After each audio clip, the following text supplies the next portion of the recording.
Talagang itong si dating Senador Sani Trillanes, nagtutulak ito na dapat talagang i-impeach na itong si Sara. Sabi ni dating Senador Sani Trillanes, now is the right time.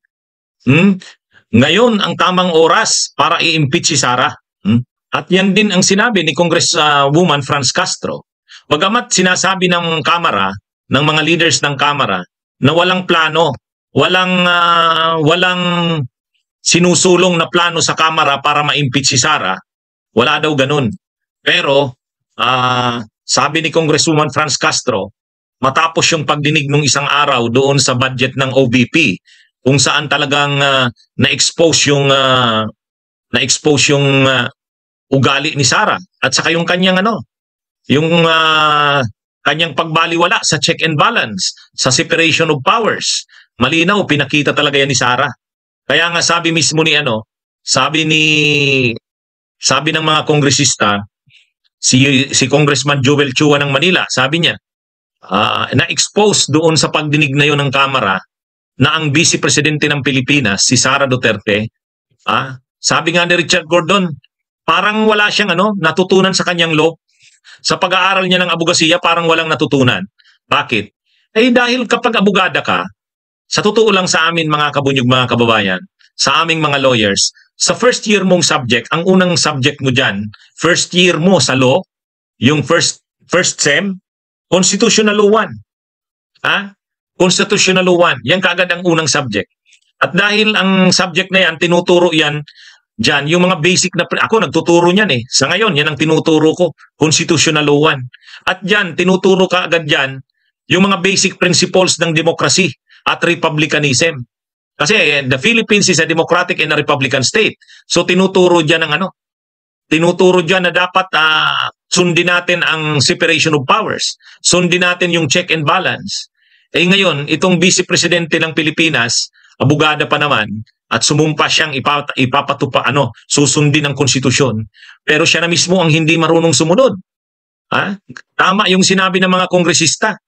Hindi pinahalagahan ni Sara, hindi sinusunod ang separation of powers. Bakit? Kasi executive siya, Vice President. Ang nagpo-propose ng budget, executive. Pero ang nag-a-approve at nagbubusisi ng budget ay Kongreso, legislative. Kaya yung ginawa ng mga kongresista na binusisi ang budget niya, kini-question ang budget niya, bahagi yan ng separation of powers, bahagi yan ng check and balance. Prinsipyo yan ng ating konstitusyon. Pero hindi ginalang ni Sara. So yun, culpable violation of the Constitution yun. At sabi pa nga ni Congresswoman Franz Castro, yung hindi maipaliwanag ni Sara yung kanyang 125 million at 73 million doon ay na-disallow na ng COA, yun ay ibig sabihin yan, talagang winaldas niya ang pera ng bayan. Yan ay matinding betrayal of public trust yan. Kaya sabi ni Congresswoman Franz Castro, impeachable offense. So marami ng mga grounds. Culpable violation of the Constitution kasi hindi siya marunong sumunod, magrespeto ng separation of powers and check and balance. Betrayal of public trust dahil doon sa yung 11 days, inubos mo yung 125 million. Tayon mismo sa COA, 73 million doon disallowed kasi irregular, illegal yung mga paggastos.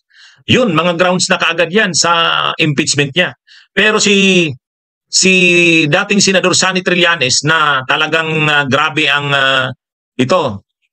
dedikasyon ni dating Senador Sani Trillanes na talagang maparusahan ng mga Duterte.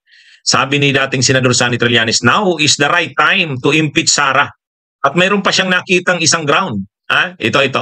Mga kabunyog, pinost ito. Magandang malaman din natin to. Sabi ni dating Senador Sani Trillanes, in addition to the 125 million CIF o Confidential Intelligence Funds misuse, Sara committed impeachable offenses. Bribery, corruption. Kasi yung bribery sa corruption, isa pa yan sa mga grounds na inaalaw ng Constitution para sa impeachment. Kanina ang na-mention ko, culpable violation of the Constitution. Yung hindi paggalang sa separation of powers, yung hindi pagrespeto sa check and balance, culpable violation of the Constitution yan. Yung yung disallowance, yung illegal, irregular na paggamit ng 125 million na confidential funds, yun. betrayal of public trust, ano? Betrayal of public trust 'yun. Kasi yung tiwala sa kanya ay nawala na. Pero sabi ni dating Senador Sonny Trillanes, mayroon pa. Ano? Itong bribery corruption. Bribery, corruption. Bakit? When she accepted cashed 2 checks worth 14.4 million from a drug lord associate of Michael Yang when she was still mayor of Davao City. O yan. So yan ibig sabihin, mayroon pang ebidensyang hawak si dating Senador Sonny Trillanes. Nung mayor daw si Sara,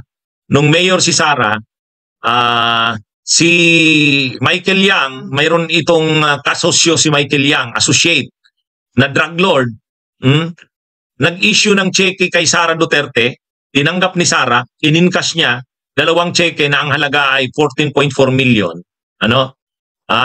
Sabi ni dating Senador Sonny Trillanes, tinanggap ito ni Sara Duterte. 14.4 million. Kaya ito daw ay magagamit pang dagdag na grounds. Dagdag na ground. So marami ng grounds para sa posibleng impeachment ni Sara Duterte, mga kabunyog, mga kababayan. So kumbaga, itong sinabing ito ni dating Senador Sonny Trillanes, bagong ground ito.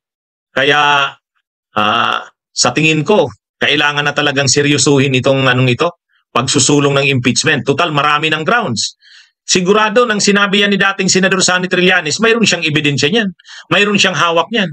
Alam naman natin si dating Senador Sonny Trillanes, ang daming hawak nitong mga ebidensya kontra kila Duterte. Di ba? Agad-agad nasampahan na nga ng plunder si Bongo at si Duterte. Ilang plunder na ang isinampa kay Bongo at kay Duterte, kay Digong? 2 na. Sinampahan din ang kaso ni dating Senador Sonny Trillanes ng drug smuggling, yung asawa ni Sara na si Mars Carpio at yung kapatid na si Pulong. Marami nang naisampang kaso si Trillanes kontra sa mga Duterte. Ngayon, kung sinasabi ni Trillanes na mayroon siyang hawak, ay mayroon isa pang ground, at ito nga ay yung pagtanggap ni Sara ng 14.4 million, 2 cheque, inincash niya. At ito'y galing sa associate o kasosyo ni Michael Yang, drug lord, drug lord, kumpirmadong drug lord. Kaya ito daw ay isa pang grounds. Isa pa ito sa mga posibleng grounds. Kaya anyway, mga kabunyog, mga kababayan, abangan natin. Sana magsama-sama na sila dating Senador Sonny Trillanes, sila Congresswoman Franz Castro. At kapag naisampa yung kaso, yung impeachment na yan sa Kamara, sa tingin ko susuportahan yan ng mga kongresista. Naghihintay lang na mayroong gumalaw sa Kongreso. Kaya ang kailangan lang naman isang kongresista lang na mag-i-sponsor ng impeachment complaint, reklamo tungkol sa impeachment. Gugulong na yan. Pag-uusapan na yan, tatalakayin na yan sa House Committee on Justice. Pagkatapos niyan, kung lulusot yan, sufficient in form and substance sa House Committee on Justice, isasalang na yan sa plenary. Mga kongresista, marami ngayon ang kay Sara sa hindi pagrespeto ni Sara sa Kamara. Kaya sa tingin ko, susulong na itong impeachment. Marami na ang nananawagan na talagang i-impeach na si Sara. Anyway, abangan natin ang mga susunod na kabanata.